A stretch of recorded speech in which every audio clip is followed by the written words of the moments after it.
Mama, ya, kenapa Nabi Ibrahim itu disebut dalam sholat sampai 4 kali? Pokoknya dari mama kecil sudah begitu. Ayah, ya, kenapa yang disebut nama Nabi Ibrahim bukan nama Nabi Adam, bukan nama Nabi Idris, bukan nama Nabi Nuh, bukan nama Nabi Zakaria, bukan nama Nabi Yahya? Kenapa Ibrahim? Kata Ustadz, jangan banyak nanya. Kalau banyak nanya nanti masuk neraka. Begitu cara membungkam anak-anak biar supaya dia nggak banyak nanya.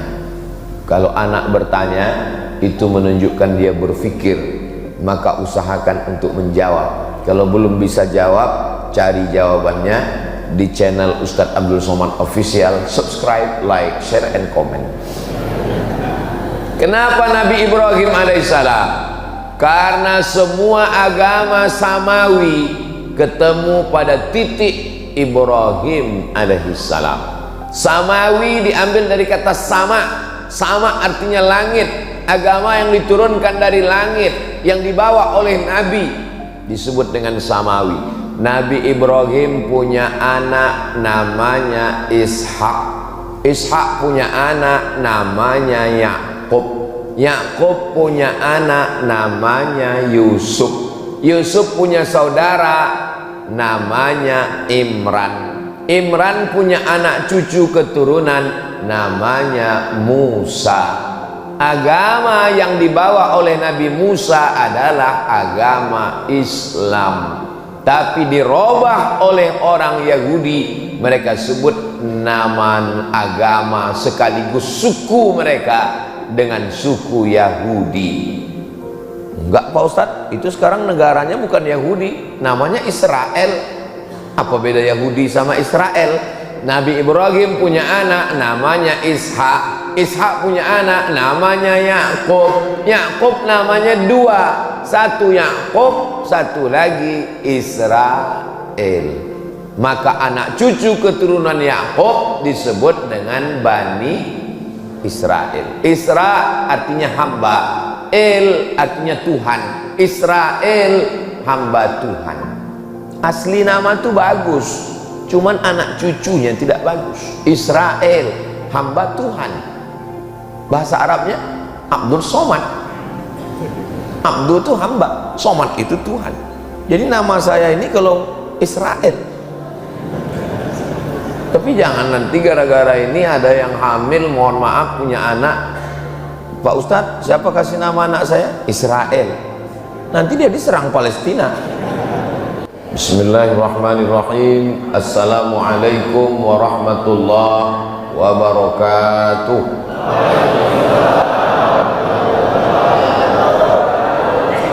Alhamdulillah, wassalatu wassalamu ala rasulillah Sayyidina wa maulana Muhammad ibni Abdillah wa ala alihi wa sahbihi wa man tabi'ahu wa mawalah. Yang sama-sama kita hormati Bapak dan Lanut, Bapak Camat, alim ulama, tokoh masyarakat, hadirin hadirat, jamaah fardu subuh. Semua yang hadir subuh ini mendapatkan pahala seperti sholat sepanjang malam. Yang ngomong bukan Abdul Somad. Hadis Nabi Muhammad SAW, man shalla subha fi jama'atin, siapa yang sholat subuh berjamaah, faka'annama shallal laila kullah, dapat pahala seperti sholat sepanjang malam. Jadi kalau mau dapat pahala seperti sholat sepanjang malam, tahajudnya Nabi Muhammad SAW, istiqomah sholat subuh berjamaah. Mudah-mudahan kita sampai anak cucu kita sampai hari kiamat istiqomah sholat subuh berjamaah. Orang yang paling banyak dapat berkah hari ini di Makassar, di Maros, di Sulawesi Selatan, di Indonesia, di dunia ini, yang paling banyak dapat berkah adalah orang yang sholat subuh berjamaah. Sesuai dengan hadis Nabi SAW, Allahumma barik li ummati fi bukuriha, berikan berkah pada umatku pada orang yang paling awal bangun subuhnya. Jadi yang awal bangun jam 2 paling banyak dapat berkah. Yang bangun jam 3 banyak dapat berkah, bangun jam 4 dapat berkah, yang 5 dapat berkah. Bangun matahari sudah terbit, kencing setan di telinganya. Man nama, siapa yang tidur, walam yusalli, sampai tidak sholat subuh, balas syaitanu fi udhunih, kencing setan di telinganya. Menyediakan toilet setan bagi orang yang tidak subuh berjamaah, padahal ini hari libur, hari Ahad libur, tapi Masjid Jami' Nurul Iman tetap ramai sholat subuh berjamaah. Padahal hari libur nih banyak orang yang balas dendam karena 6 hari bangun-bangun, hari ini tidak usah kita sholat subuh. Kenapa? Tanggal merah libur. Nah, ini membuktikan kebaikan yang luar biasa. Subuh usahakan habis sholat subuh itu jangan keluar masjid. Kalau kebetulan ada ustadz, ngaji, buat pengajian. Kalau ustadz tidak ada, baca kitab Riyadhus Shalihin. Ustadz Abdul Somad setiap Rabu subuh baca Riyadhus Shalihin di Pekanbaru, di Riau. Kami ustadz di Masjid Jami' Nurul Iman nggak ada kitabnya. Ada kitab Riyadhus Shalihin. Mana itu? Ustadz kok tahu? Saya lihat tadi. Ada kitab Riyadhus Shalihin. Bacakan hadis 1, hadis 2, hadis 3. Yang tidak tahu tanya sama ustadz. Fas'alu ahla dzikri in kuntum la ta'lamun. Usahakan habis sholat subuh ngaji. Tidak ada ustadz, baca kitab. Tidak ada yang bisa baca kitab, baca Quran. Baca Quran tidak bisa, pejamkan mata, berzikir. Afdalul zikri fa'lam annahu la ilaha illallah. Sampai jam berapa? Sampai jam 6.26. Dari mana waktu 6.26 itu?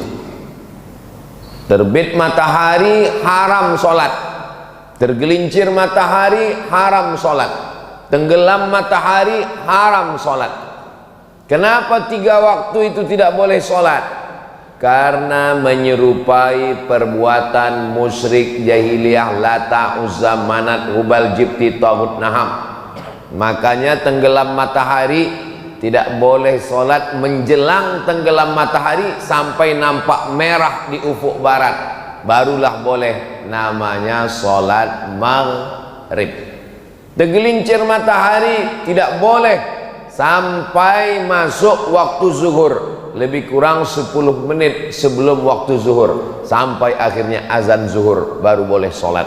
Nah, ketika terbit matahari ini jam berapa baru boleh sholat? Jam 6.26. Ustadz tahu dari mana di kota Makassar, di Maros jam 6.26 boleh sholat? Sudah tertulis di jam dinding. Usahakan masjid-masjid supaya jamaahnya jangan sampai salah. Ada syuruk 6:02, duha 6:26. Apa maksud syuruk 6:02? Berarti jam 6:02 terbit matahari, namanya syuruk. Saat matahari terbit kita tidak boleh sholat, karena itu waktu dipakai menyembah berhala. Lewatkan itu, maka dibuatnya duha 6:26, barulah boleh sholat. Sholat apa namanya? Kalau cukup 3 syarat, namanya sholat sunat isyraq. Waktu terbit matahari namanya syuruk, nama sholatnya isyraq. Syaratnya 3. Pertama, sholat subuh berjamaah. Nomor 2, jangan keluar masjid setelah sholat subuh, berzikir, baca Quran, pengajian. Yang ketiga, sampai terbit matahari. Jadi kalau sholatnya di rumah atau tidak ke masjid, atau habis sholat pulang, tetap boleh sholat sunat jam 6.26. Kalau cukup 3 syarat, namanya sholat sunat isyraq. Kalau tidak cukup 3 syarat, namanya sholat duha. Jangan sampai pegawai kantor BUMN ngantri orang urusan di kantor sampai jam 9, jam 10, panjang antrian di bank, di kantor BUMN, kantor dinas. Tanya, kenapa ramai betul orang ngantri? Urusan Pak. Pegawainya mana? Pegawainya sholat duha di musola. Sholat duha hukumnya sunnat, melayani orang banyak hukumnya wajib, meninggalkan yang wajib gara-gara yang sunnat haram hukumnya. Makan duit negara, APBD, APBN, digaji per menit, per detik di kantor, makan duit haram. Maka sholat sunat duhanya kapan? 6.26 sudah boleh sholat duha. Sebelum berangkat kerja jam setengah 7, jam 7 sholat duha baru berangkat. Tapi katanya duha itu jam 8, jam 9 itu waktu afdal. Adapun waktu boleh jam 6.26 sudah boleh. Tapi waktunya ini berubah-ubah sesuai dengan terbitnya matahari. Bagaimana kami bisa tahu nanti Ustaz Abdul Somad sudah pulang, kami nggak tahu lagi jam berapa? Mudah saja, datang ke Masjid Jami' Nurul Iman, lihat sebelah kiri. Ini pendidikan yang baik. Terus kalau kami sholat sunat isyraq nanti pahalanya apa? Man sholat subha fi jama'atin, siapa yang sholat subuh berjamaah, summa qa'ada yadhkurullah, duduk berzikir mengingat Allah, hatta tatlu asyam, sampai terbit matahari. Jam 6.26 summa yusalli rak'ataini, salat sunat isyraq 2 rakaat. Niatnya usalli sunnatal isyraq, pakai qaf, usalli sunnatal isyraq rak'ataini lillahi ta'ala. Saya salat sunat isyraq 2 rakaat lillahi ta'ala. Kanat lahu ka ajri hajjatin wa umrah, dapat pahala seperti ibadah haji dan umrah. Ini keringanan yang diberikan Allah. Saya tidak tahu di Makassar, di Maros, di Sulawesi Selatan berapa lama daftar tunggunya. Tapi kalau di Pekanbaru Riau, store 2024, berangkat 2050. Bagi saya yang sekarang umur 25 tahun ini, berarti umur 50 nanti baru berangkat. Bayangkan itu. Jangan kecewa, jangan bersedih, jangan berkecil hati. Kenapa? Sholat subuh berjamaah, duduk berzikir mengingat Allah sampai terbit matahari. 6.26 untuk waktu Masjid Jami' Nurul Iman Sulawesi Selatan. Maka sholat sunat 2 rakaat dapat pahala seperti haji dan umrah. Mudah-mudahan kita istiqomah insyaallah. Nah, jadi Allah itu maha pemurah. Jadi kalau ada orang mengatakan Tuhan itu tidak adil, saya tidak punya duit, tidak bisa pergi ke Makkah, ONH plus mahal. Saya dulu tidak tahu kenapa disebut dengan ONH plus. Ternyata setelah saya sekolah ke Mesir baru saya tahu. Plus itu artinya fulus. ONH fulus, karena mahal biayanya. ONH biasa daftar tunggunya panjang, tapi orang lupa Allah berikan keringanan. Sholat subuh berjamaah, sholat sunat 2 rakaat, mendapatkan pahala haji dan umrah. Ini Ustaz ngomong begini ada hadisnya? Ada.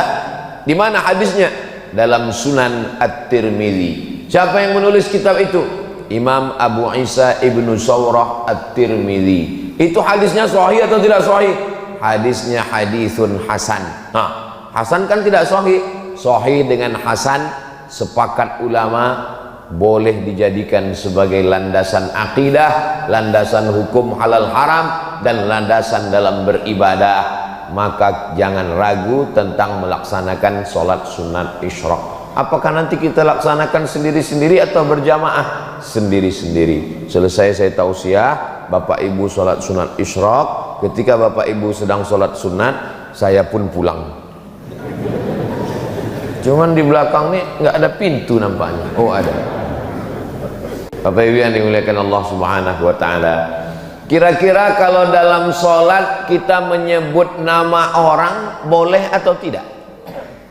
Misalnya nama suaminya Mas Parno, disebutnya nama suaminya Allahumarham Mas Parno. Apakah sholatnya batal? Menyebut nama orang dalam sholat tidak batal, tapi menyebut satu kata yang bukan bahasa Arab batal. Allahu Akbar. Datang orang ngetuk pintu, tuk tuk tuk, sedang sholat, batal. Atau waktu sedang sujud, keluar dari mulutnya, luluskan PNS, batal. Karena keluar bahasa yang bukan. Tapi kalau nama orang tidak batal. Mana dalilnya menyebut nama orang tidak batal? Buka kitab biografi Imam Ahmad bin Hanbal, Imam Hambali, imam mazhab yang keempat, Imam Hanafi, Imam Maliki, Imam Syafi'i, Imam Hambali. Imam Hambali mendoakan Imam Syafi'i dalam sholatnya arba'ina sanah, 40 tahun. Apa bunyi doanya? Allahumma firli wali walidayya wali Muhammad bin Idris Asy-Syafi'i. Ya Allah, ampunkan saya, ampunkan orang tua saya, dan ampunkan dosa guru saya Muhammad bin Idris Asy-Syafi'i. Itu dalil tidak batal menyebut nama orang dalam sholat. Ustaz, ya, kalau nyebut nama pacar Pak Ustaz, pacaran haram, melakukan hubungan yang haram dikemas dengan yang halal. La talbisul haqqa bil batil. Jangan campurkan yang hak dengan yang batil. Mudah-mudahan anak-anak muda kita selamat dari pacaran, insyaallah. Selamat dari zina, selamat dari hubungan yang tidak dihalalkan Allah Subhanahu wa ta'ala. Tapi ada orang yang namanya disebut dalam sholat, memang dia sebagai rukun sholat. Kalau tidak disebut, maka batal sholat. At-tahiyatul mubarakatus salawatut thayyibatu lillah. Assalamu alayka ayuhan nabiyyu wa rahmatullahi wa barakatuh. Wassalamu alayna wa ala ibadillahi salihin. Ashhadu an la ilaha illallah wa ashhadu anna muhammadar rasulullah. Tiba-tiba kantong bergoyang, handphone berbunyi. Assalamualaikum warahmatullahi. Ya, halo, sebentar ya. Batal sholat menurut mazhab Syafi'i. Kenapa batal sholat? Karena dia lupa mengucapkan Allahumma salli ala sayyidina Muhammad wa ala ali sayyidina Muhammad. Sependek-pendek sholawat.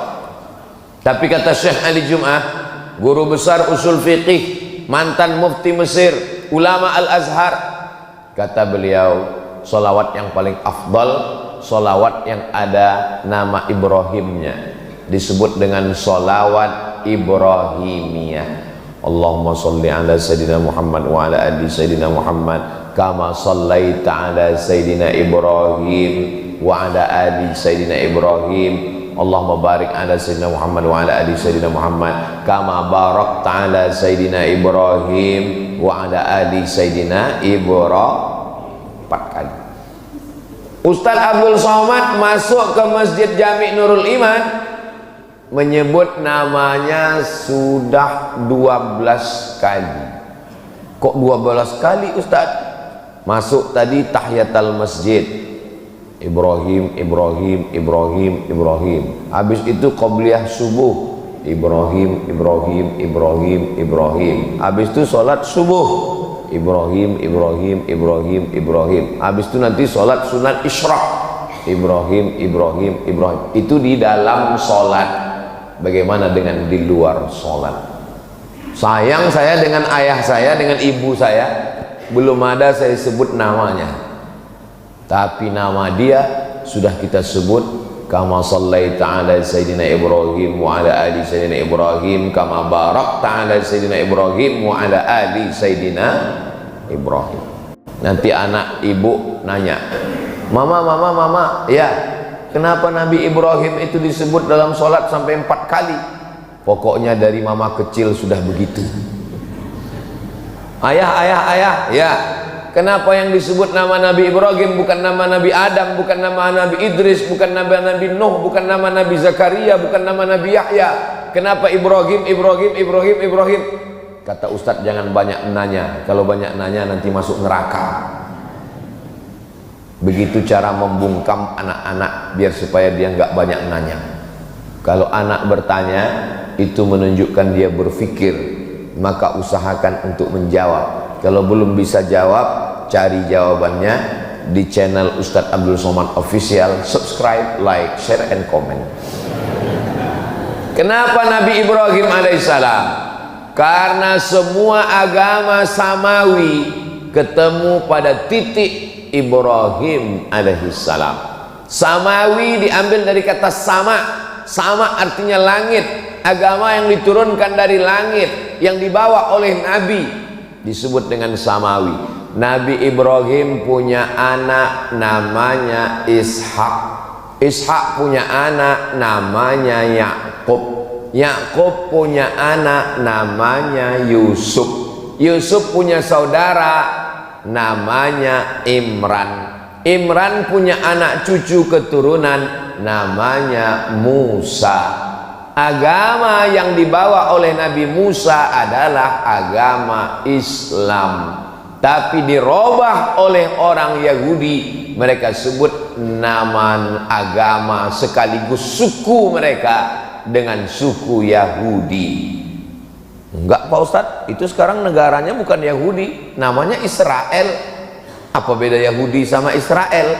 Nabi Ibrahim punya anak namanya Ishak. Ishak punya anak namanya Yakub. Yakub namanya dua, satu Yakub, satu lagi Israel.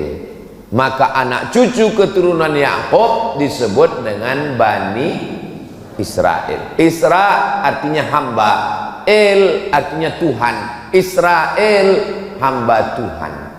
Asli nama itu bagus, cuman anak cucunya tidak bagus. Israel hamba Tuhan. Bahasa Arabnya Abdul Somad. Abdul itu hamba, Somad itu Tuhan. Jadi nama saya ini kalau Israel. Tapi jangan nanti gara-gara ini ada yang hamil, mohon maaf, punya anak, Pak Ustadz siapa kasih nama anak saya? Israel. Nanti dia diserang Palestina.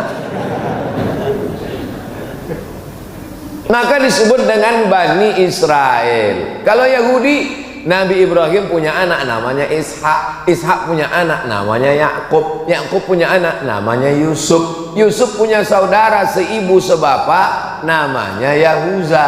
Cucu cicit keturunan Yahuza disebut dengan Yahudi. Insya Allah Pak Ustadz, nanti saya jelaskan di rumah anak saya. Papa, apa beda Yahudi dengan Israel? Nabi Ibrahim punya anak terus, siapa aja namanya, ujung-ujungnya Yahudi. Nah, gitu caranya. Lalu kemudian Nabi Ibrahim punya anak namanya Ishak. Ishak punya anak namanya Yakub. Yakub punya anak namanya Yusuf. Yusuf punya saudara semua. Itulah yang disebut dalam Al-Quran, Inni ra'aitu ahada asyara kaukaba. Saya melihat 11 bintang. Wasyamsa wal qamar, matahari dan bulan. Ra'aituhum li sajidin. Saya melihat 11 bintang tambah matahari dan bulan bersujud kepada saya. Apa arti mimpinya itu? Ternyata arti mimpinya 11 bintang, 11 saudara. Matahari ayah, bulan ibu. 11 bintang, 11 orang saudara Yusuf, ditambah ayah dan ibunya datang menemui Nabi Yusuf alaihissalam. Saat itu Nabi Yusuf sebagai Perdana Menteri Mesir. Maka mimpi ini luar biasa, ada takwilnya. Ustadz, saya selalu mimpi Pak Ustadz. Mimpi apa? Mimpi menang judi online. Pasti sebelum tidur main slot. Mudah-mudahan kita selamat dari judi. Sekarang main judi luar biasa. Dari mana modalnya main judi online? Ada pinjaman online, pinjol. Mudah-mudahan anak-anak kita, berapa banyak ibu-ibu, bapak-bapak tiap bulan dapat tagihan-tagihan. Ternyata bapaknya tidak main judi, ibunya tidak, tapi anaknya main handphone. Padahal sudah dikunci pakai cap jempol, rupanya bapaknya tertidur, dipakai jempolnya. Hati-hati Pak, kalau bisa ibu bapak tidur pakai sarung tangan. Saudara yang dimuliakan Allah Subhanahu wa taala. Nah, keturunan dari saudara Nabi Yusuf tadi melahirkan dari Yahuza cucu cicit keturunan namanya Imran. Imran punya istri namanya Hannah. Imran laki-laki punya istri namanya Hannah. Menikah Imran dengan Hannah, lahir anak perempuan namanya Maryam. Maryam punya anak laki-laki namanya Isa.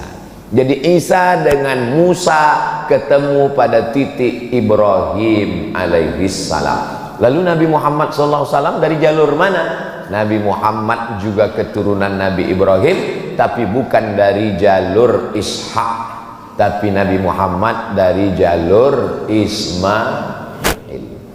Muhammad SAW anak Abdullah, anak Abdul Muttalib, anak Hashim, anak Abdi Manaf, anak Qusay, keturunan Adnan, cucu cicit Ismail, anak Nabi Ibrahim alaihissalam. Maka tiga nabi ini, Nabi Musa, Nabi Isa, Nabi Muhammad sallallahu alaihi wasallam bertemu pada kakek yang terdekat Ibrahim alaihissalam.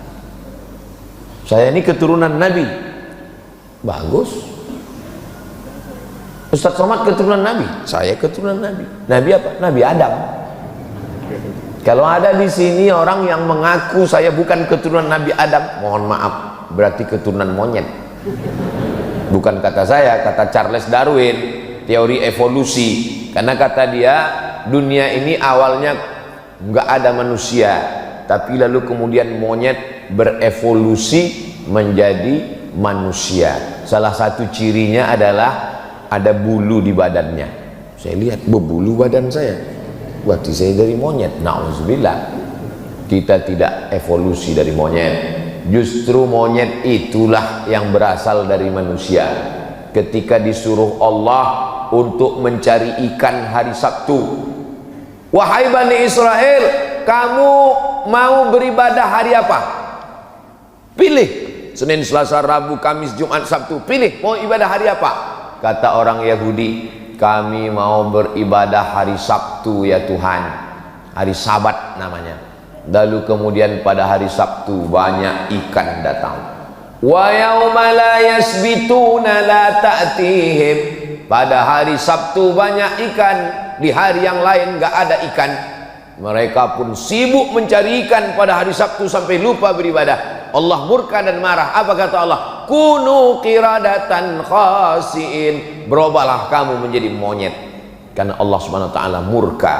Itu maka disebut Yahudi Israel yang ada sekarang itu adalah keturunan-keturunan monyet, karena tidak ada akal hati perasaannya. Tadi di mobil saya mau kemari, saya buka internet, gambar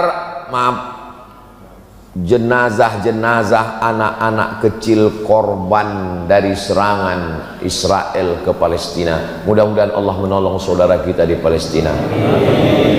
Saudara yang dimuliakan Allah Subhanahu wa taala. Itulah jawaban kenapa nama Nabi Ibrahim disebut. Bukan sekedar menyebut nama Nabi Ibrahim, tapi mengambil pelajaran dari Nabi Ibrahim. Ada seorang laki-laki namanya Azar. Siapa namanya? Azar. Azar ini kerjanya membuat patung.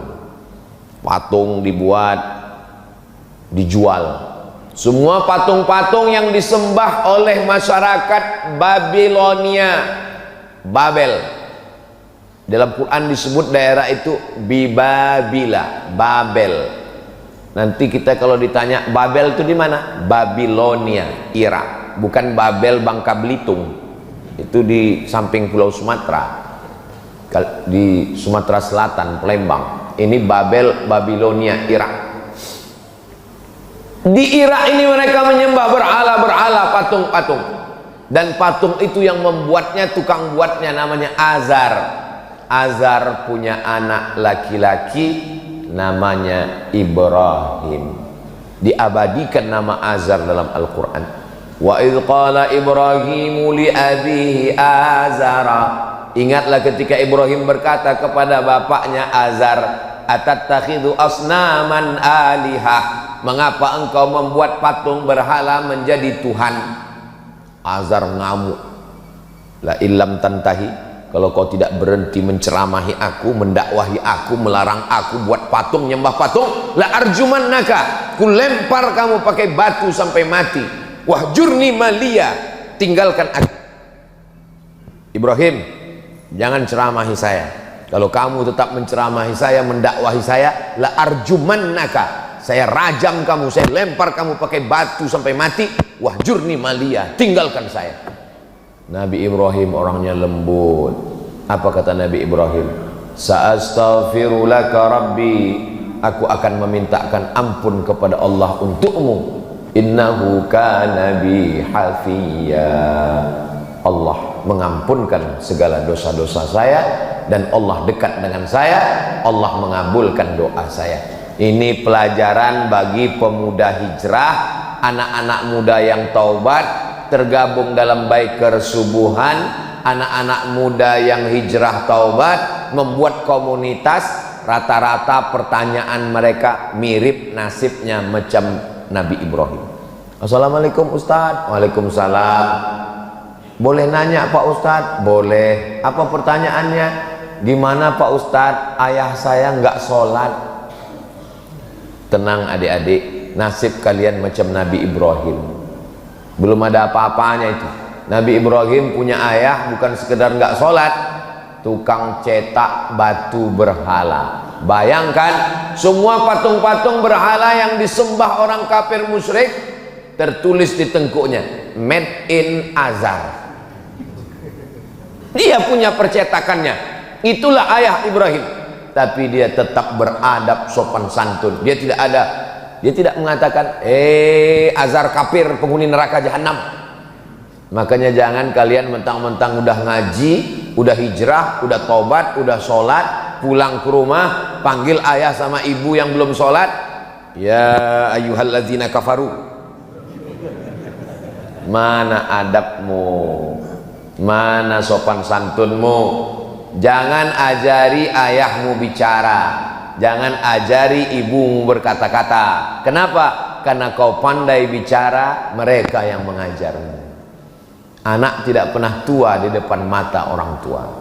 Saya ustadz, tamat Mesir, tamat Maroko, pulang ke rumah, tapi di depan ayah ibu saya tetaplah anak kecil yang baru pandai berbicara. Tidak pernah saya ceramahi orang tua saya. Ingat saya almarhumah emak saya pulang dari musola, dekat rumah saya ada musola kecil namanya musola Al-Makmur. Apa kata dia? Tadi ustadz kami ceramah di musola, Mat. Kata dia bagus puasa di bulan Rajab ini. Dia suka puasa bulan Rajab, sudah tua, umurnya 70-an. Saya bilang, Mak, jangan puasa bulan Rajab, nanti lemah di bulan Ramadan. Bulan Rajab itu puasanya puasa bulan haram, bagus, tapi jangan terus puasa bulan Rajab, tidak baik bagi kesehatan. Ustadz kami tadi yang ngomong, hebat ustadz kami itu, Man. Jadi bagi dia lebih hebat ustadz dia yang di musola daripada saya. Dia pergi umroh, pembimbingnya Ustadz Yurnalis namanya di kota Pekanbaru, dengan Ustadz Mawardi Muhammad Saleh namanya di kota Pekanbaru. Pulang dia umroh, dia kasih tahu ke saya, aku umroh tadi, Mat, hebat pembimbing kami itu. Kira-kira kau bisa nggak ceramah macam dia ya? Di depan mata orang tua, anak tetaplah anak kecil yang belum bisa apa-apa. Maka jangan pernah menceramahi orang tua. Kenapa? Karena kau serius, mereka melihatmu lucu. Lucu kau ya, anak kecil udah pandai ceramah gitu ya.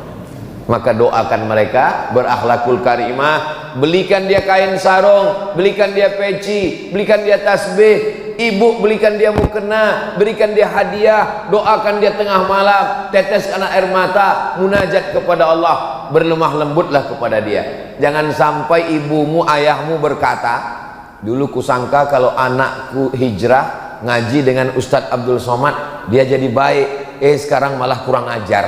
Memang betul ternyata Ustadz Somad itu Ustadz radikal. Saya mau anak-anak muda setelah dia taubat, setelah dia hijrah, Masya Allah, ternyata hadir biker subuhan itu datang bawa bendera, luar biasa. Ini ibu-ibu yang mau cari calon menantu biker subuhan. Biker subuhan ini hebat bu, subuh ke masjid, subuh aja, yang lain enggak. Maksudnya sholat yang paling berat kan sholat subuh, ngelawan kantuk, ngelawan tidur, malam libur, nongkrong anak-anak sampai payah bangun. Mereka subuh aja datang ke masjid, apalagi zuhur, asar, maghrib, isya. Mudah-mudahan anak-anak kita semuanya selamat dari narkoba, selamat dari zina, selamat dari riba, selamat dari LGBT, selamat dari pacaran, punya komunitas dengan kawan-kawan yang baik-baik dan istiqomah iman Islamnya insyaallah. Jangan pernah ibu bapak berhenti mendoakan Rabbi habli minas sholihin, Rabbi habli minas sholihin. Pelajaran yang pertama dari Nabi Ibrahim, menghadapi orang terdekat dulu. Nabi Muhammad SAW orang terdekat juga. Ayahnya memang meninggal, tapi saudara kandung ayahnya namanya Abdul Uzza. Nama kakeknya Abdul Muttalib. Nama ayahnya Abdullah. Nama pamannya Abdul Uzza. Tapi nama pamannya Abu Lahab Pak Ustadz. Itu nama kerennya. Makanya kalau kenalan sama orang tanya dulu, nama siapa? Abdul Somad. Nama keren Uas. Jangan sampai nanti pulang ke rumah kelahi sama orang. Siapa yang ceramah di Masjid Jami' Nurul Iman tadi? Uas. Enggak, Abdul Somad. Sama itu juga orang. Abdul Uzza. Tapi orangnya ganteng. Kalau dia datang seperti api yang menyala. Maka yang sekarang sering ngomong, menyala abangku, menyala seperti api yang menyala. Bahasa Arabnya api yang menyala itu lahab, maka disebut dia dengan Abu Lahab. Makanya kalau ada di tempat kita orang ganteng tapi nggak pernah ke masjid, berarti saya nggak ada ngomong begitu. Di Pekanbaru ada, saya lewat di jalan, ada rumah makan, mampir rumah makan Abu Lahab. Haram ini pakai nama Abu Lahab, ternyata ujungnya pakai P, lahap, bukan B. Lahap maksudnya makan, kalau di situ lahap. Nggak tahu rumah makan itu sudah buka atau tutup, karena takut orang mampir. Tarmihim bihijaratin min sijil. Bapak Ibu yang dimuliakan Allah Subhanahu wa taala, ujian pertama pemuda hijrah, orang tua. Jangan sampai kurang ajar dengan orang tua. Lembutlah kepada mereka. Wa in jahadaka ala an tusyrika bima laisa laka bihi ilmun. Kalau ayahmu ibumu memaksamu untuk beribadah kepada yang bukan Allah, mempersekutukan Allah, maksa buat dosa, kamu nih baju kamu seperti baju nenek-nenek, buat malu, buka jilbabmu, buka hijabmu, lihat nih baju mama seperti mak lampir. Jangan lawan, tetap lemah lembut. Apakah boleh diikut orang tua yang kufur? Tidak boleh. Wa sahibhuma fid dunya ma'rufa, tapi tetap bergaul dengan baik. Bagi yang sudah masuk Islam, saudaranya, ayahnya, kakaknya, adiknya, ibunya belum Islam, jangan kasar. Ini mau dekat hari raya kurban, sapi kita sudah ada 9. Ustadz kok tahu? Itu sudah penuh 8 sapi, 10 sapi sudah, masih ada 20, masih ada 12 sapi lagi. Masya Allah, tabarakallah. Mudah-mudahan sebelum sampai tanggal 10 Zulhijjah itu daftar sudah penuh semua insyaallah. Amin. Waktu rapat antara panitia kurban, alhamdulillah Bapak Ibu, masjid kita tahun ini ada kurban sapi dan ada kambing. Siapa yang kambing? Saya kambing, saya kambing. Semua ngaku sapi dan kambing, berkurban sapi dan kambing. Fasalli, salatlah li rabbika, kepada Allah, wanhar, dan berkurbanlah. Ujian yang pertama korban perasaan. menghadapi ayah bernama Azar. Selesai. Kenapa ujian saya berat Pak Ustadz? Ada orang yang dilahirkan dari keluarga santri, ayahnya kiai, ayahnya Andre Guruta, ibunya perempuan yang solihah. Sedangkan Nabi Ibrahim saja diuji, apalagi kita. Kalau ada orang tuamu tidak baik, berarti ujianmu seperti ujian Nabi Ibrahim. Berarti menurut Allah engkau mampu menghadapinya, karena Allah tidak memberikan ujian lebih daripada kemampuanmu. La yukallifullahu nafsan illa wus'aha. Maka ridho dengan takdir yang diberikan Allah. Selesai ujian pertama, masuk ujian yang kedua. Nabi Ibrahim alaihissalam berhadapan dengan orang yang menyembah bulan, matahari. Masih ada orang sekarang menyembah bulan. Masih ada orang sekarang yang menyembah bulan. Buktinya, siapa yang lahir bulan Mei, jangan usaha di laut, cocoknya di darat. Ini termasuk menyembah bulan. Laki-laki dengan perempuan hampir nikah gara-gara percaya sama penyembah bulan, nggak jadi nikah. Kamu nikahnya bulan apa? Saya bulan Anu. Oh, ini bintangnya Pisces, ikan. Kamu lahir bulan apa? Saya bulan April. April Taurus, kambing. Kambing nggak cocok dengan ikan. Nanti masuk angin gembung mati. Batal nikah hanya gara-gara percaya pada penyembah bulan dan bintang. Namanya astrologi. Tapi katanya bagus belajar tentang matahari. Yang bagus itu astronomi, ilmu falak. Sedangkan yang sesat itu astrologi, percaya kepada perbintangan. Dulu orang kalau baca majalah, ramalan bulan depan. Alhamdulillah, kita tidak percaya sama ramalan. Kita hanya percaya kepada Allah. Bismillahirrahmanirrahim. La haula wala quwwata illa billah. Ternyata astrologi ini sudah ada sejak zaman Nabi Ibrahim alaihissalam.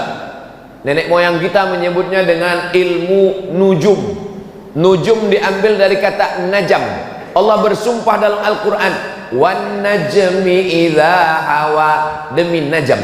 Najam artinya bintang, nujum bintang-bintang. Ilmu nujum, ilmu yang mengkaji tentang bintang-bintang, dikaitkan dengan nasib manusia. Ini hukumnya syirik, karena lebih percaya kepada bintang daripada kepada Allah.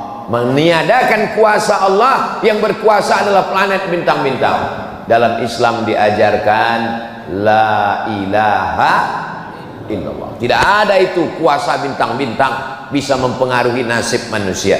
Nabi Ibrahim berhadapan dengan orang astrologi, penyembah bintang-bintang.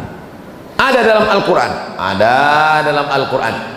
Falamma ra'al qamara bazighan qala hadza rabbi. Ketika dia melihat bulan, dia katakan, oh bulan Tuhan. Falamma afala qala la uhibbul afilin. Ketika bulan hilang, berarti dia bukan Tuhan. Falamma ra'a asy-syamsa bazighatan qala hadza rabbi. Ketika muncul matahari, oh ini Tuhan. Hadza akbar, ini lebih besar daripada bulan. Falamma afalat, ketika dia hilang, berarti dia bukan Tuhan. Banyak orang mengartikan ayat ini, mengatakan Nabi Ibrahim sedang mencari Tuhan. Lihatlah perjalanan Ibrahim mencari Tuhan. Dia lihat bintang, dia sangka Tuhan. Dia lihat matahari, dia sangka Tuhan. Nabi Ibrahim bukan filosof. Yang mencari Tuhan itu ahli filsafat. Aristoteles, Demokritos, Sokrates, Thales, itu yang mencari Tuhan. Sedangkan nabi-nabi tidak pernah mencari Tuhan. Nabi Ibrahim tidak pernah mencari Tuhan. Allah yang memperkenalkan diri kepada nabi-nabi. Ma'rifah namanya, perkenalan Allah kepada nabinya. Lalu apa maksud Nabi Ibrahim melihat matahari, bulan? Dia mau mengajar para astrologi itu bahwa nasibmu bukan ditentukan oleh matahari, tidak ditentukan oleh bulan lahir, tapi ditentukan oleh Allah Subhanahu wa ta'ala. Kasihan sekali kalau ada orang tua masih percaya astrologi. Lahir anaknya, kata pakar astrologi, anak kamu beruntung karena lahirnya bulan penuh. Bulan sedang penuh 30, berarti anakmu ini rezekinya penuh. Lahir anak kedua pas bulan sabit, ini pembawa sial. Kan kasihan sekali. Akhirnya anak yang bulan penuh dikasih uang penuh, uang jajan penuh, sekolah penuh, akhirnya dipakai main judi. Anak yang bulan sabit dikasih uang sedikit, dia serius belajar. Setelah dewasa, apa yang terjadi? Kecemburuan sosial. Anak yang dikasih uang sedikit cerita cucu-cucu kelahi gara-gara orang tua tidak adil. Itu kakak saya disekolahkan sampai S1, S2, S3, S teler, S cendol, S doger, S Bandung. Sementara adiknya tamat SMP karena dianggap sialan, nggak perlu disekolahkan. I'dilu baina auladikum, bersikap adillah kamu di antara anak-anak kamu. Ittaqullah, wahai bapak dan ibu, takutlah kepada Allah, jangan curang, bersikap adillah kepada anak-anak, jangan percaya astrologi. Nggak jadi nikah gara-gara ramalan perbintangan, tidak adil pada uang jajan anak gara-gara ramalan. Mau ikut TNI, Angkatan Darat, Angkatan Laut, Angkatan Udara, Polisi, BUMN, ASN, nggak jadi gara-gara ramalan. Kamu lahirnya bulan apa? Saya lahirnya bulan April. Oh, April ini lambangnya kambing. Cita-cita mau jadi apa? Mau ikut Pak Dan Lanut, Angkatan Udara. Nggak bisa, karena kambing nggak bisa terbang. Yang cocok jadi Angkatan Udara ini hanya nggak tahu ya, nggak hafal semua bintang. Kamu lahirnya bulan apa? Saya lahirnya lambang ikan. Ini cocok Angkatan Laut. Apa ini? Ini khurafat, tahayul, bohong, mitos semuanya. Islam datang membersihkan pikiran kita dari itu semua. Kita hanya percaya kepada Allah Subhanahu wa ta'ala. La ilaha illallah. Kalau kita berusaha berhasil, bersyukur kepada Allah, alhamdulillah. Kalau kurang berhasil, berarti Allah ingin menjadikan kita orang yang sabar. Setelah kita berikhtiar, bismillahi tawakkaltu 'alallah, serahkan pada Allah. La haula wala quwata illa billah. Selesai menghadapi ujian yang kedua, masuk ujian yang ketiga. Ini sampai ujian yang keberapa nih Pak Ustadz? Pokoknya sampai jam 6.26. Siap nggak siap sejarah Nabi Ibrahim ini? Pokoknya jam 6.26 kita sholat. Dari tadi Ustadz ngeliat ke atas terus ngeliat jam, itu ada jam. Inilah hebatnya Masjid Jami Nurul Iman. Jamaahnya bisa tenang karena jamaah bisa ngeliat jam. Ustadznya juga tenang karena ngeliat jam.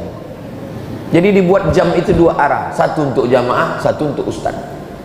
Tolong masjid-masjid yang ada di Sulawesi Selatan, yang ada di Sabang sampai Papua, di Malaysia, Brunei Darussalam, dimanapun berada, tiru penempatan jam di Masjid Jami Nurul Iman. Jamaahnya tahu waktu, ustadznya juga tahu waktu. Karena di beberapa tempat ada jam sampai 3, tiga-tiganya mati, lupa ganti baterai. Khotib sampai. Tapi saya pernah ceramah di Masjid Pekanbaru Riau. Itu di meja itu dikasih lampu 3, hijau, kuning, merah. Saya tanya panitia, Pak panitia, ini meja Dewan Hakim Musabaqah Tilawatil Quran lupa dicopot? Bukan Pak Ustadz, ini bukan MTQ. Memang sengaja kami pasang karena banyak ustadz yang lupa berhenti kalau ceramah. Jadi dipasang, kalau udah lewat waktu hidup lampu kuning. Itu maka Ustadz Abdul Somad kalau ceramah semua jamaah sudah tahu 60 menit berakhir. Karena tidak semua orang nyaman. Dia mau pergi ke kantor, dia ada urusan, mau masak nasi sarapan anak, mau lepas suami pergi kerja. Akhirnya pas datang ke masjid, yang pertama dalam pikirannya ngelihat Ustadz, kapan berakhir penderitaan ini. Nah, ujian yang ketiga, Nabi Ibrahim berhadapan dengan umat penyembah berhala. Ada patung-patung makhluk hidup, binatang, serangga, yang besar yang kecil. Ketika semua mereka sedang pergi ke kebun korma, Nabi Ibrahim menghancurkan berhala itu, dihancurkannya semua, dipecahkannya, diambilnya kampak, digantungkannya di berhala yang paling besar, ditinggalkannya satu. Pulang dari manen kurma, mereka lihat Tuhan-Tuhannya hancur. Tuhan jadi hantu, hancur semua. Maka mereka pun memanggil Nabi Ibrahim, diabadikan dalam Al-Quran. A'anta fa'alta hadza bi alihatina ya Ibrahim, apakah engkau yang menghancurkan Tuhan-Tuhan kami ini wahai Ibrahim? Nabi Ibrahim menjawab dengan logika akal. Apa kata Nabi Ibrahim? Bal fa'alahu kabiruhum hadza, yang melakukan ini adalah patung yang paling besar. Kalau enggak percaya, fas'aluhum in kanu yantiqun, tanyalah yang kecil-kecil ini kalau mereka bisa bicara. Padahal jelas yang menghancurkan itu Nabi Ibrahim. Nabi Ibrahim ingin mengajak mereka menggunakan akalnya, karena mereka punya otak, punya pikiran, punya akal, tapi tidak pernah dipakai. Diajak bicara nggak mau, dihancurkan, ditunjukkan. Rupanya orang kalau sudah, Masya Allah, jazakumullah, terima kasih Ustadz, anak gadis duduk tersenyum di tengah malam, kalau sudah datang air minum, ceramah bisa jadi 2 jam. Sampai mana tadi ceritanya? Hancur berhala-berhala, ditangkap Nabi Ibrahim, dieksekusi, dipersekusi. A'anta fa'alta hadza bi alihatina, engkau yang sudah menghancurkan Tuhan kami? Nabi Ibrahim jawab dengan slow, bal fa'alahu kabiruhum hadza, yang menghancurkan ini patung yang paling besar. Fas'aluhum in kanu yantiqun, mereka lah kalau kamu tidak percaya tanya. Rupanya orang, prinsip manusia dari sejak zaman Nabi Ibrahim, kalau kalah otak, mereka akan pakai otot. Kalah otaknya, buntu, mereka pakai otak, ngadu ke raja. Rajanya Namrus. Raja Namrus mengumpulkan bala tentara, nyalakan api, bakar Ibrahim, karena dia sudah mengganggu stabilitas keamanan nasional. Akhirnya dinyalakan api unggun, harriquhu, bakar dia. Saat mereka membakar Nabi Ibrahim alaihissalam, Allah berkata kepada api, ya nar, wahai api, kuni bardan, jadilah engkau sejuk, wasalaman, dan selamat, ala Ibrahim, sejuk dan selamat engkau bagi Ibrahim. Nabi Ibrahim keluar dari api unggun dalam keadaan sejuk, dingin, dan selamat. Inilah doa yang selalu dibaca jamaah ketika menunaikan haji ke Baitullah. Ustaz Somad, ya, ini kabarnya di Makkah sedang cuaca musim panas 40 derajat Celcius. Tolong ajarkan saya doa biar supaya dingin di sana Pak Ustaz. Ya narukuni bardan wasalaman ala Ibrahim, ya narukuni bardan wasalaman ala Ibrahim, ya narukuni bardan wasalaman. Pulang haji, gimana? Alhamdulillah Pak Ustaz, selama di Makkah dingin, selama di Madinah dingin. Nggak lama temannya yang satu kloter cerita, memang dingin Pak Ustaz, karena dia nggak pernah ke masjid. Jadi hotel terus. Jangan menghukumi orang pulang haji melihat bentuk fisik. Siapa yang pulang haji wajahnya gemuk dan putih, itulah hajinya mabrur. Kalau kurus dan hitam, itu hajinya mardut. Begitu pulang langsung pakai hukum fisik, nampak ada yang gemuk putih, ini mabrur, rupanya makan tidur di hotel. Ada yang naik bis dari Aziziyah mengejar kurus, kena panas. Ini sebenarnya mau membela diri saya yang kurus dan hitam. Saudaraku yang dimuliakan Allah Subhanahu wa ta'ala, Nabi Ibrahim berhadapan dengan orang tua, sudah berhadapan dengan penyembah bintang-bintang, sudah, berhadapan dengan penyembah berhala, sudah, berhadapan dengan penguasa yang zalim membakar dengan api, sudah. Sudahkah selesai ujian Nabi Ibrahim? Belum, karena kita masih jam 6:12. Ujian Nabi masih ada lagi. Kenapa Ustadz kaitkan ujian dengan waktu? Selama waktu masih ada, maka ujian tidak akan pernah berhenti. Siapa yang mau berhenti ujian, maka habiskanlah waktu. Maksudnya mati. Selama masih ada hayat di kandung badan, selama napas masih berhembus, selama ruh masih bersemayam dalam jasad, selama kita masih hidup, ujian tidak pernah selesai. Ustadz, di pondok ini banyak sekali ujian. Nanti kayaknya kalau sudah keluar pondok nggak ada ujian. Ternyata ujian lebih sulit. Ujian apa? Skripsi. Nanti kalau selesai S1 ini kayaknya nggak ada ujian. Ternyata ujian lebih besar. Apa? Tesis S2. Nanti kalau selesai S2 nampaknya nggak ada ujian. Ternyata ujian lebih tebal. Disertasi doktor. Nanti kalau sudah doktor nggak ada ujian. Ternyata ujiannya lebih panas telinga. Tetangga nanya, kapan nikah? Nampaknya nanti kalau sudah nikah nggak ada lagi ujian. Ternyata ujiannya memancing kemarahan emosi. Tetangga nanya, istrinya sudah hamil apa belum? Ternyata nanti kalau sudah punya anak, nampaknya saya ini sudah nggak ditanya-tanya orang lagi. Ditanya orang, Ustadz kok nggak punya anak perempuan? Siapa itu? Saya, anak saya laki-laki. Selalu dikomen orang, mudah-mudahan Ustadz punya anak perempuan ya. Lalu kapan ujian ini berakhir? Mati. Selesai. Kalau udah mati barulah kita nggak diuji. Kalau sudah mati nggak diuji juga. Marabbuka. Hidup adalah ujian. Berani hidup, berani menghadapi ujian. Takut menghadapi ujian, jangan hidup. Takut hidup, mati saja. Boleh untuk update status pagi. Bagi adik-adik yang punya usaha baju kaos, boleh tulis berani hidup, berani menghadapi ujian. Takut menghadapi ujian, jangan hidup. Takut hidup, mati saja. Jadi supaya orang kalau lihat baju kaos kita bagus juga. Tapi baju kaos yang model begini jangan dibawa sholat ke Masjid Jami' Nurul Iman. Nanti orang sholat di belakang lihat, betul juga.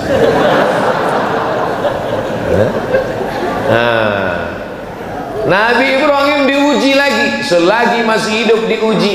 Menikah dengan perempuan namanya Sarah. Sarah tidak mengandung. Apa kata tetangga? Ajuzun aqim. Ajuz, perempuan tua. Aqim, mohon maaf, yang tidak punya anak. Mandul, diejek. Akhirnya Nabi Musa, Nabi Ibrahim pindah ke Mesir.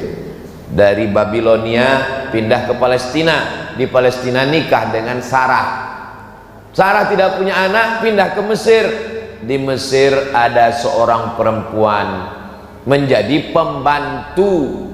Perempuan ini awalnya anak bangsawan, anak orang kaya, bangsawan. Bangsawan itu artinya bangsa yang hidup di awan, tinggi di atas. Terjadi peperangan, akhirnya anak perempuan bangsawan ini ditawan, dijadikan budak, dijual di pasar budak, dibeli oleh Sarah. Kata Sarah, kamu nikah dengan suami saya supaya suami saya punya anak.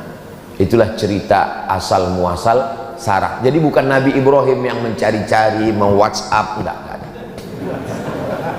Sarah yang menyuruh Hajar menikah, melayani suaminya supaya lahir seorang anak. Rupanya doa Nabi Ibrahim dikabulkan Allah. Doanya diabadikan dalam Quran. Rabbi habli minas solihin, Rabbi habli minas solihin, Rabbi habli minas solihin. Lahirnya anak, seorang anak pada umur Nabi Ibrahim, dalam tafsir Ibnu Katsir 86 tahun. Bapak, ada di antara bapak yang umur 86 tahun? Kalau ada umur 86 tahun masih gendong anak, itulah Nabi Ibrahim. Saya sarankan ke adik-adik kalian kalau bisa cepat nikah, jangan lama-lama. Tamat kuliah, kerja, ada modal untuk beli mahar, Quran dan seperangkat alat sholat dan uang panai, nikah. Jangan tunggu lama-lama. Kenapa? Nanti kalau kalian lama nikah, pas gendong anak kecil, orang nanya, cucu ya Pak? Ustaz kok tahu? Saya pernah kena. Saya gendong Sami, datang dia, cucu ya Pak? Kepala kau cucu saya. Untung istri saya nggak dengar. Nah, jadi Nabi Ibrahim alaihissalam berdoa. Nabi Ibrahim Khalilullah, kekasih Allah, kesayangan Allah, bapaknya nabi-nabi, cucu cicitnya jadi nabi, berdoa 86 tahun baru dikabulkan Allah. Datang jamaah, Ustaz, kenapa doa saya belum juga dikabulkan Allah? Saya bilang Nabi Ibrahim berdoa 86 tahun, Nabi Musa berdoa 40 tahun, Nabi Muhammad berdoa 16 bulan baru pindah arah kiblat dari Masjidil Aqsa ke Masjidil Arab. Kamu berdoa kapan? Subuh tadi. Siapa kita? Ini banyak orang sekarang berdoa ini bukan meminta tapi memaksa. Kita berdoa ini minta, kalau Allah kasih alhamdulillah, nggak dia kasih kita minta terus. Ini banyak orang maksa, ya Allah tolong kabulkan, kalau nggak awas. Apa ini? Sama anak-anak muda ini kalau berdoa, ya Allah aku jatuh cinta kepadanya, jadikan dia jodohku. Kalau dia bukan jodohku, jadikan dia jodohku. Kalau dia sudah punya jodoh, matikan jodohnya. Apa ini? Bagaimana kita memaksa Allah Subhanahu wa ta'ala? Yang namanya berdoa itu meminta, memohon dengan suara yang lirih, mengangkat tangan, meneteskan air mata. Betapa sakitnya hati saya Pak Ustaz. Saya yang ngantar dia ke kampus, yang menemani pendaftaran, tapi giliran wisuda yang lain. Kau mesti husnuzon, kau mesti kuat tegar. Allah ingin memberikan perempuan yang lebih cantik, yang lebih putih, yang lebih solihah. Mana dia Pak Ustaz? Ustaz pula dipaksa. Apa ini anak-anak muda ini? Makanya anak-anak biker subuhan tidak begitu. Kalau dia sedang galau, dia gas terus sampai ke pantai Losari. Saudaraku yang dimuliakan Allah Subhanahu wa ta'ala, saya kaji ini subuh ini supaya kita sadar, semakin dekat dengan Allah semakin tinggi keimanan, ujian itu banyak. Betul Pak Ustaz. Dulu saya sebelum tobat, waktu masih mabuk, waktu masih sakau, hidup saya nyaman aja Pak Ustaz. Sekarang begitu hijrah, begitu bergabung dengan biker subuhan, pas ngaji, pertama kali sholat Pak Ustaz, hilang sendal. Sholat yang kedua, hilang helm. Allah mau menguji imanmu, membersihkan dosamu di masa lalu, mengangkat derajatmu. Ujian-ujian itu 3 kemungkinan. Yang pertama, menghapuskan dosa. Yang kedua, mengangkat derajat. Yang ketiga, Allah Ta'ala ingin membuat kita satu level tempat tertinggi, namanya ridha. Semua umat Islam masuk surga, tapi tidak semua mendapatkan ridha Allah. Kalau dapat surga belum tentu dapat ridho, tapi kalau dapat ridho pasti dapat surga. Makanya kita berdoa tidak minta surga duluan, minta ridho. Allahumma inna nas'aluka ridhoka wal jannah. Ridho dulu baru surga. Dari rukun Yamani ke Hajar Aswad, Allahumma inna nas'aluka ridhoka wal jannah. Ketika saya minta, ya Allah berikanlah kami ridha, semua ibu-ibu bilang amin. Ada satu ibu-ibu diam aja, ditanya sama kawannya, kok nggak bilang amin? Aku sudah dapat ridha. Dari mana kau tahu dapat ridha? Suamiku namanya Mas Ridho. Nama adalah doa. Jadi kalau ibu kasih nama anak namanya ridha, dia ingin supaya dia ridha menerima segala ketetapan Allah, segala yang baik yang buruk. Makanya rukun iman itu kan ada 6. Antu'mina bil qadari, beriman kepada takdir, khairihi wa syarrihi, yang baik dan yang buruk. Oh, jadi takdir itu ada 2 Pak Ustaz? Iya, takdir baik dan takdir buruk.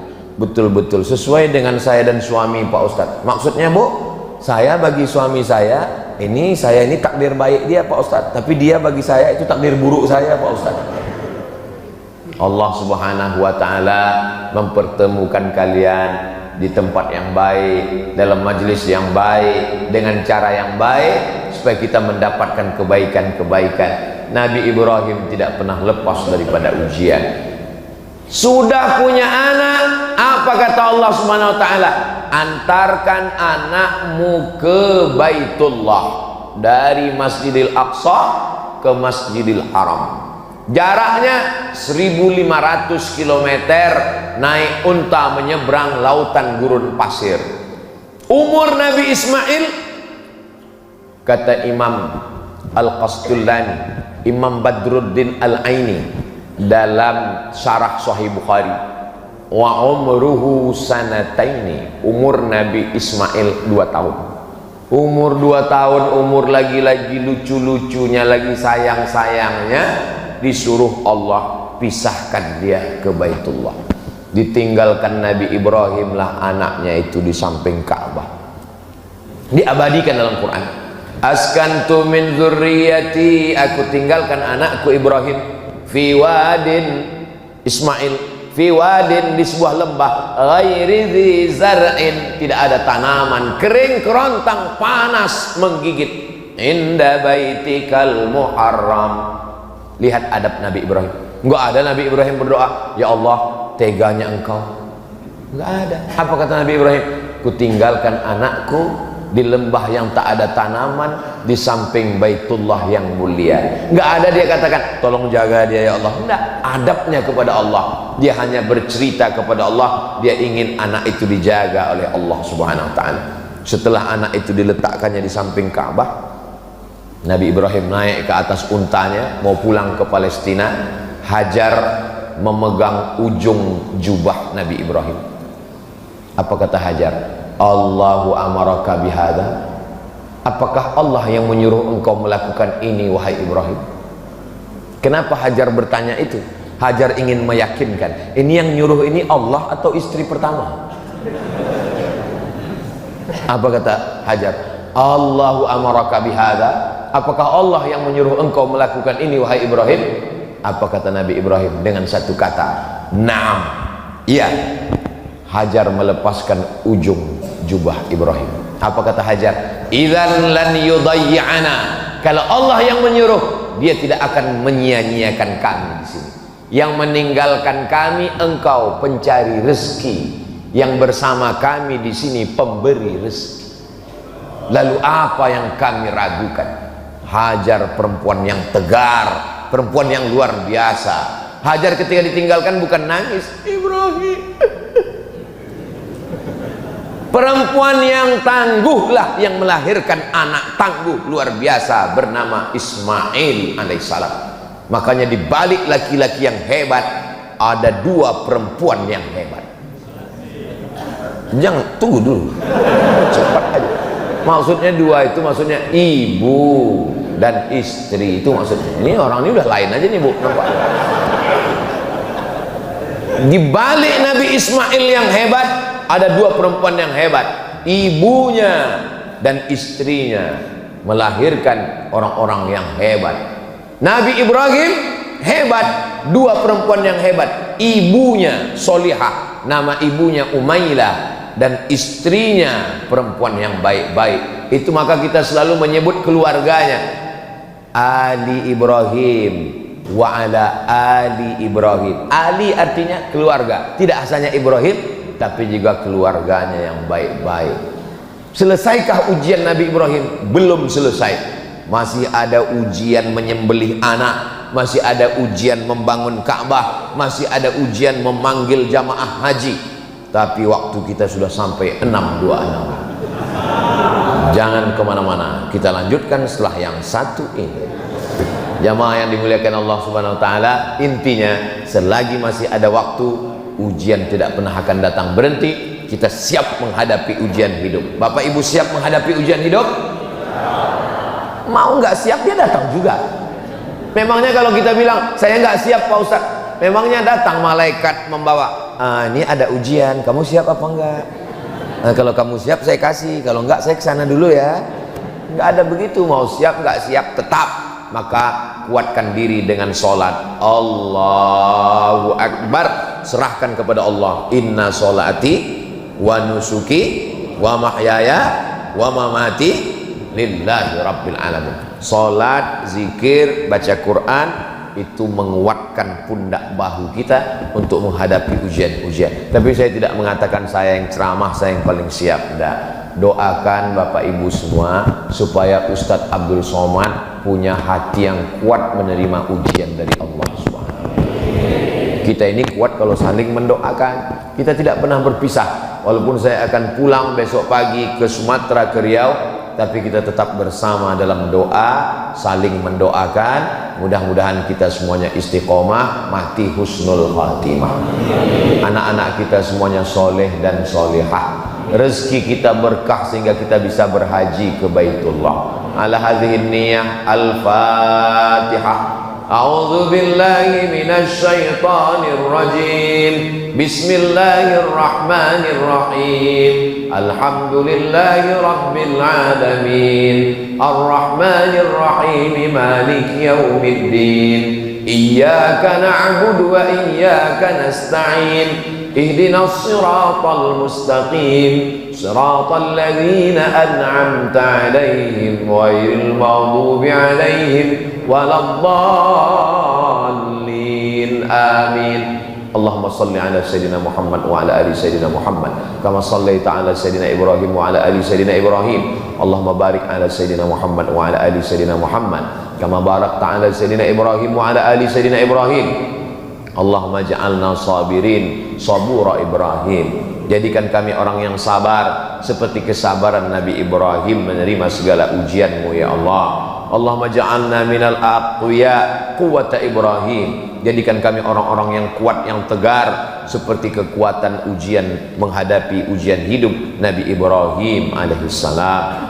Ya Qawiyyu ya Matin, Engkau yang maha kuat, gagah perkasa. Qawi imanana, kuatkan iman kami. Wa sahih ajsadana, sehatkan badan kami. Wa ja'alna minar rasyidin, jadikan kami orang yang lurus, lurus hatinya, lurus pikirannya, lurus kata-katanya, lurus perbuatannya. Rabbana hab lana minas shalihin, jadikan anak kami anak-anak yang saleh seperti solehnya Nabi Ismail alaihissalam, seperti solehnya Nabi Ishaq alaihissalam. Allahumma ja'al zawjatina minas salihat, jadikanlah pasangan hidup kami istri-istri yang salihah.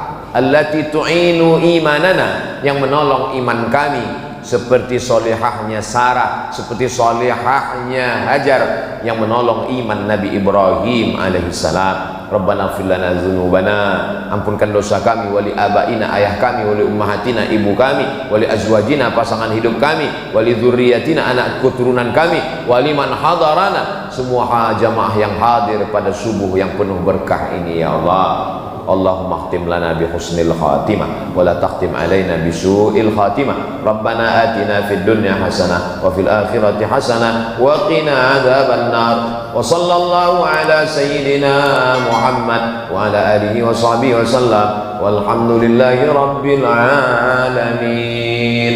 Taqabbalallahu minkum minna wa minkum taqabbal ya karim.